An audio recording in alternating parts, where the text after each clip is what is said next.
생기복덕과 불로장생의 염원을 담은 소나무 그림. 최진규, 약초학자. 소나무는 한국 사람들한테 최고의 길상목이다.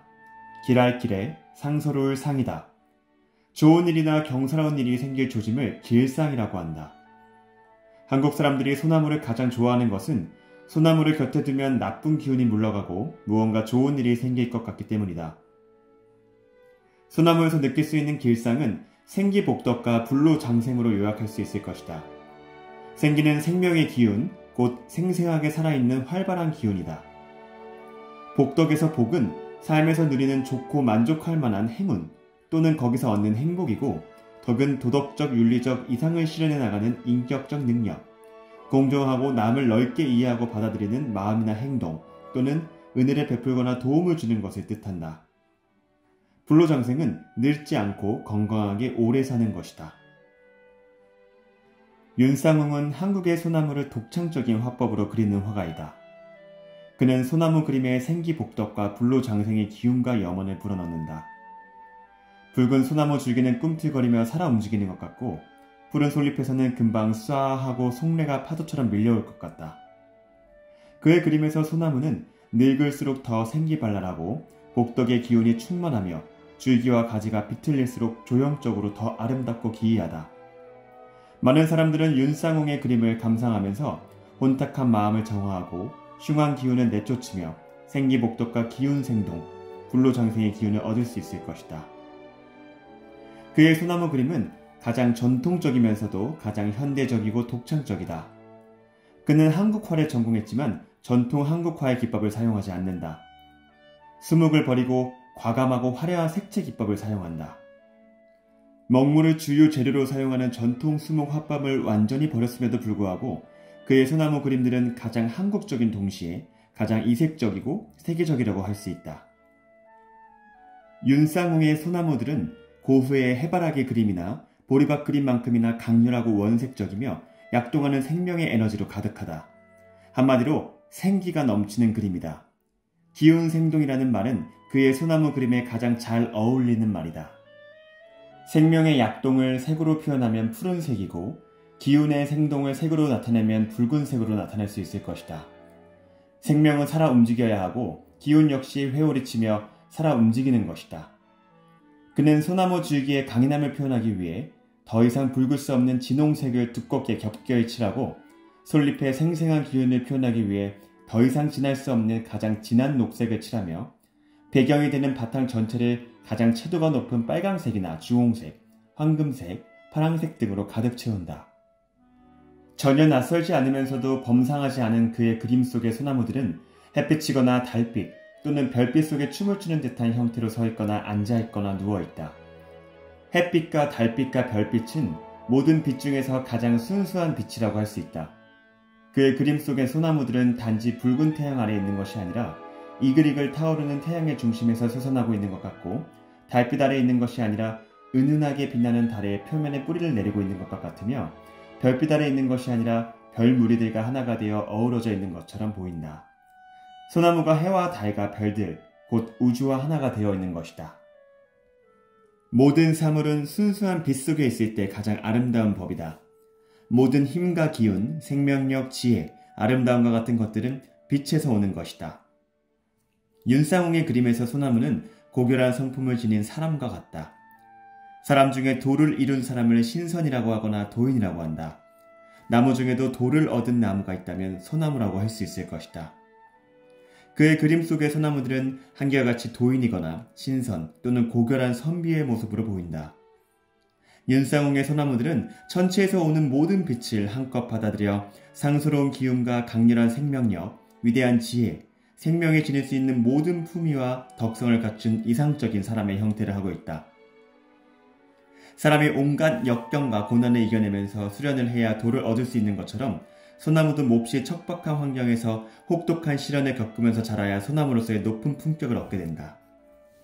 만약 소나무가 세찬 눈보라와 비바람을 이기지 못하면 평범한 소나무로 살다가 말라 죽고 말 것이지만, 모진 눈보라와 세찬 비바람과 맞서 싸워 이겨내면 마침내 하늘로 날아오르는 듯한 용의 기상과 세속을 초월한 도인의 품격을 지니게 되는 것이다.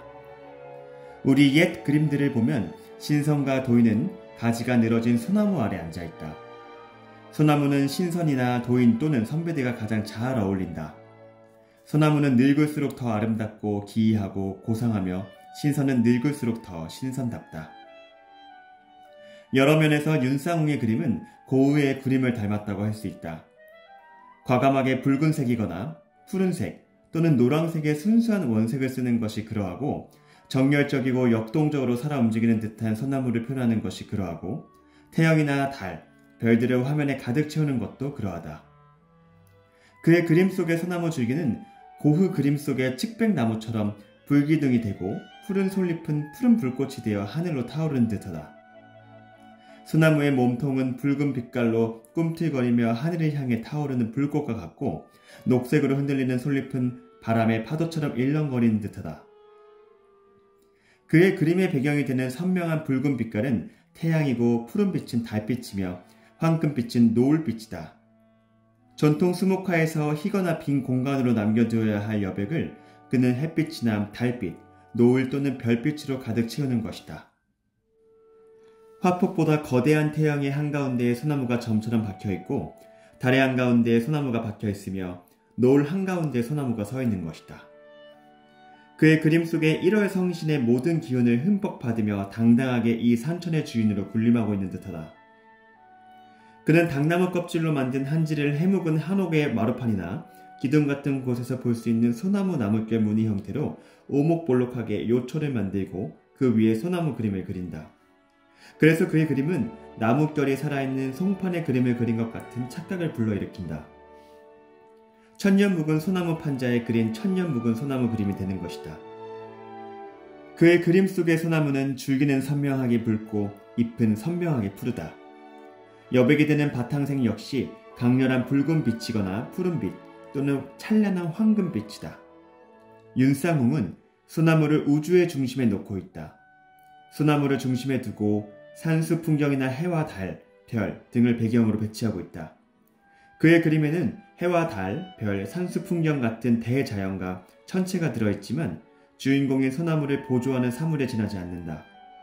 윤쌍홍은 소나무를 이 나라의 산천과 이 나라에 자라는 문나무들의 임금일 뿐만 아니라 해와 달과 별 등 우주 만물을 다스리는 군주처럼 표현한다.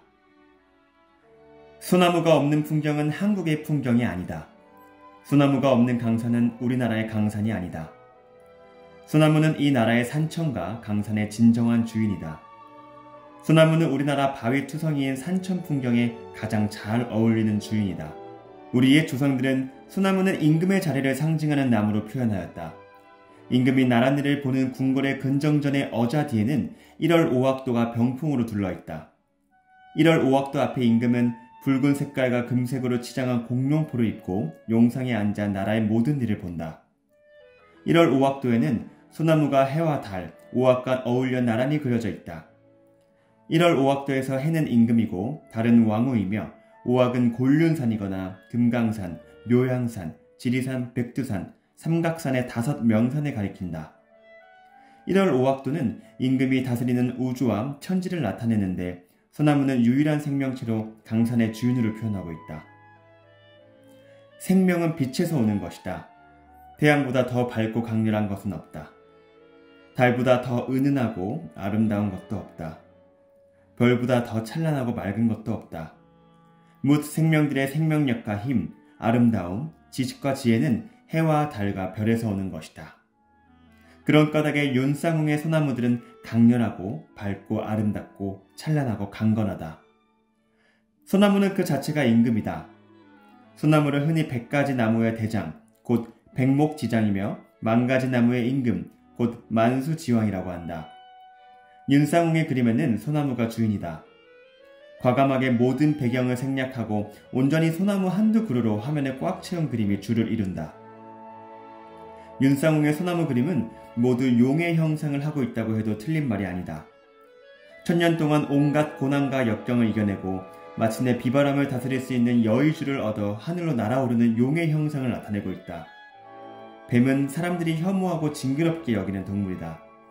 그런데 뱀이 1000년 동안 돌을 닦아 여의주를 얻어 승천하면 풍운 조화를 부릴 수 있는 용이 되고 돌을 얻지 못하면 이무기가 되어 온갖 심술을 부려 세상을 해친다고 한다. 뱀과 같은 미물일지라도 역경과 고난을 이겨내고 돌을 얻으면 용이 되고 사람이 돌을 얻으면 신선이 되는 것이다. 사람이 돌을 얻으려면 고된 노력과 뼈를 깎는 수행을 해야 한다. 수행의 과정에는 갖가지 어려움이 뒤따른다. 이 수행의 과정을 돌을 닦는다는 말로 표현한다. 돌을 얻으려면 온갖 고난과 역경을 겪어서 이겨내야 한다. 교행 없이 편안하게 돌을 이룰 수는 없다. 소나무가 용이 되려면 몇 가지 조건이 있다. 기름지고 평평한 땅에서 자라는 소나무는 결코 용이 될 수 없다. 소나무의 줄기가 용의 몸통처럼 구불구불하게 되려면 먼저 모든 나무들이 가장 싫어하는 척박한 땅에 뿌리를 내려야 한다. 바위 틈이거나 절벽 위거나 흙 한 줌 없고 물 한 모금 없는 혹독한 환경에 자리를 잡아야 하는 것이다. 실처럼 부드러운 뿌리로 단단한 바위를 쪼개어 뿌리를 받고 돌을 녹여서 영양분을 얻고 빗물과 이슬로 물을 얻으며 모진 바람과 추위를 이겨내야 줄기가 구불구불해질 수 있는 것이다. 소나무의 구불구불한 줄기는 하늘을 향해 오르려는 온갖 몸부림으로 인해서 만들어진 것이다. 용은 임금의 상징이다. 임금이 입는 옷을 골룡포라고 하는데 골룡포에는 9마리의 용 그림으로 수를 놓았다. 임금의 얼굴을 용안이라고 하고 임금이 앉는 자리를 용상이라고 하며 임금의 씨앗을 용종이라고 한다. 옛사람들은 소나무를 푸른 용, 곧 청룡으로 표현하였다. 주역에서 청룡은 계절로는 봄이고 방향으로는 동방이며 진이다. 동방은 우리나라를 가리킨다. 진방은 동북쪽이다. 지구의 중심에서 동북쪽 방향에 우리나라가 있다. 진은 벼락진이다. 천둥 번개와 벼락에 식물들을 잘 자라게 한다. 바위 틈에 자라는 소나무들은 벼락에 칠 때 순간적으로 일어나는 불꽃에서 생명의 기운과 영양분을 얻는다.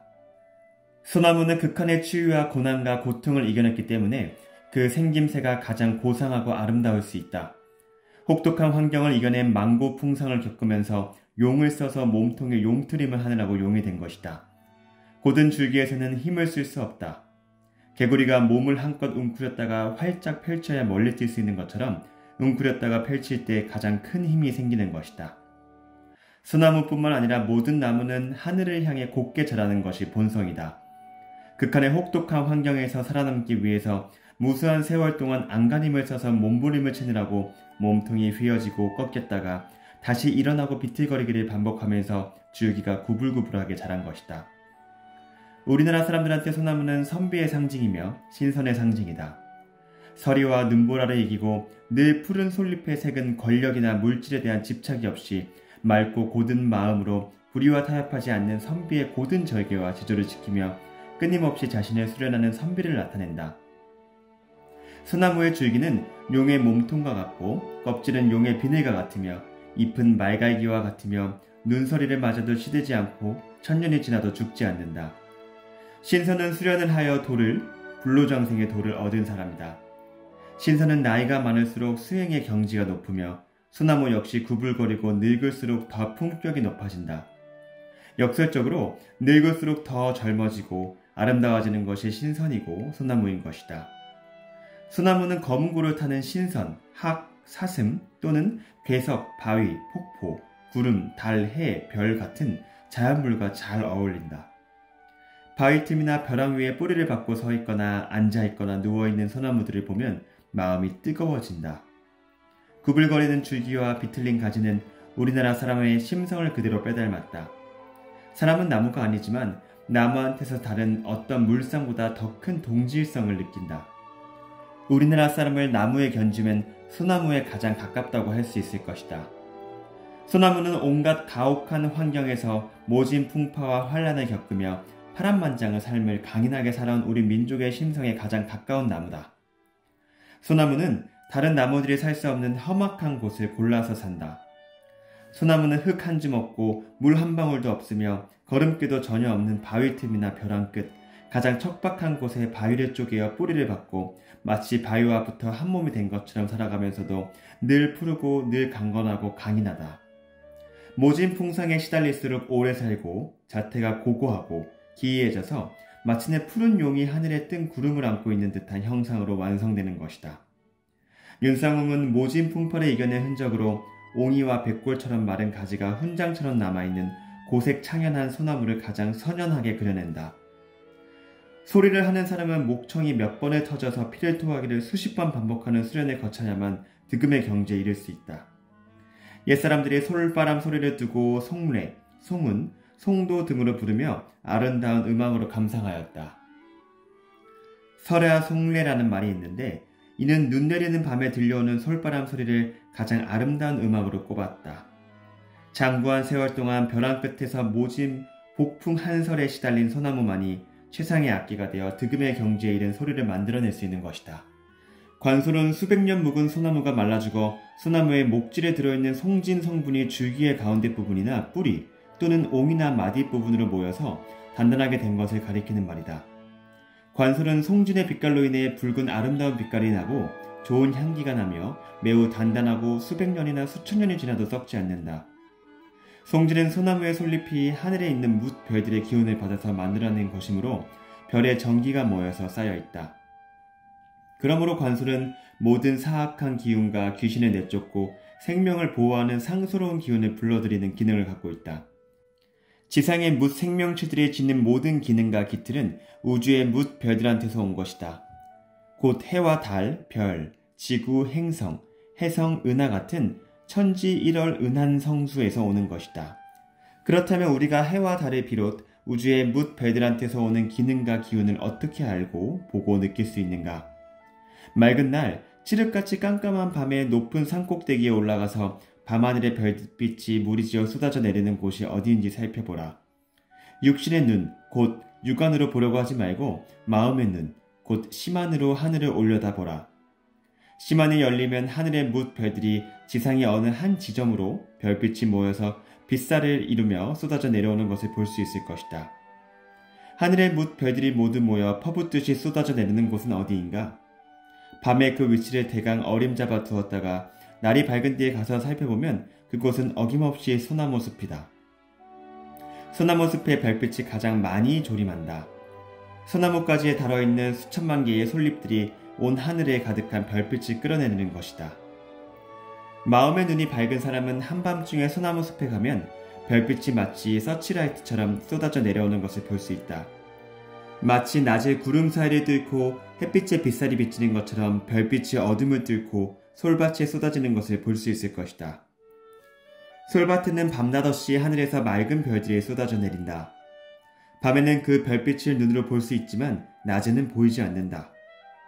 낮에는 햇빛으로 인해 너무 밝아서 보이지 않을 뿐이지 별빛이 없는 것은 아니다. 헤아릴 수 없이 많은 별들이 내려보내면서 나오는 청명한 기운과 기능을 솔잎으로 받아들여 소나무 줄기와 뿌리에 저장한다. 소나무가 지닌 청아하고 강건하며 해맑은 기운은 별빛을 받아서 만든 것이다. 소나무가지에 붙어있는 수없이 많은 솔잎들은 그 하나하나가 역시 헤아릴 수 없이 많은 별들의 에너지를 받아들이는 수신기다. 별들이 무수하게 많기 때문에 솔잎도 무수하게 많다. 뾰족하게 생긴 솔잎의 구조가 우주의 별빛을 받아들이기에 제일 알맞은 구조를 지니고 있다. 수억 광년 또는 수십억 광년이나 떨어진 별에서 오는 기운에 지구에 있는 모든 생명체가 감응한다. 별에서 오는 모든 빛은 맑고 밝으며 따뜻한 생명의 기운이다. 살기를 품고 있다거나 흉한 기운을 품고 있는 별 같은 것은 사람이 지어낸 말일 뿐이지 존재하지 않는다. 우주에 있는 뭇 별들은 빛을 발산하고 그 빛을 받아서 지구에 있는 뭇 생명들의 움트고 자라고 번성하고 열매를 맺는다. 하늘에 있는 수천억의 별들이 지구에 있는 수천억의 모든 생명을 주관하고 있다.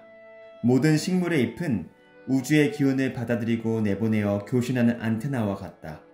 소나무, 잣나무, 전나무, 구상나무, 가문비나무, 향나무 같이 잎이 뾰족한 침엽수들의 잎은 뭇 별들이 내보내는 기운과 기능을 받아들이기에 알맞은 구조를 지니고 있다. 밤중에 솔밭이나 잣나무 숲을 거닐어 보면 하늘에서 쏟아지는 별빛으로 인해 그 주변이 유난히 더 밝고 청명한 기운을 더 많이 느낄 수 있다. 우리나라의 산천에 유독 청명한 기운이 넘쳐나는 것은 우리나라의 많은 소나무의 잎이 유난히 맑고 밝은 별 기운을 많이 받아들여서 그 기운으로 온갖 사물에서 뿜어져 나오는 탁한 기운을 정화하기 때문이다. 온갖 탁하고 좋지 않은 기운들은 솔잎과 송진에서 나오는 기운에 닿으면 타서 사라지거나 맑게 정화된다. 그래서 누구든지 소나무 숲에 가면 정신이 맑아지는 것이다. 우리나라는 소나무의 전기로 인해서 기운이 특히 맑고 밝다. 송진은 솔잎이 별빛으로 광합성 작용을 해서 만든 물질이다. 송진에는 우주의 기운이 들어있다. 송진은 우주의 뭇 별들이 발산하는 청명한 기운을 많이 받아들인 것이므로 정신을 총명하게 하고 마음을 안정시키며 몸 안에 있는 온갖 귀기와 사기를 내쫓는 효과가 있다. 송진 덩어리나 관소를 몸에 지니고 있거나 집 안에 두기만 해도 나쁜 기운이 집안에 들어오지 못한다. 소나무를 두고 백목지장이라고 하는 것은 나무 가운데서 제일 오래 사는 축에 들기 때문이다. 소나무가 다른 나무보다 오래 사는 것은 뭇 별들 중에서 세성, 곧 목성의 기운을 많이 받아들이기 때문이다. 목성은 뭇 생명의 수명을 관장하는 별이다.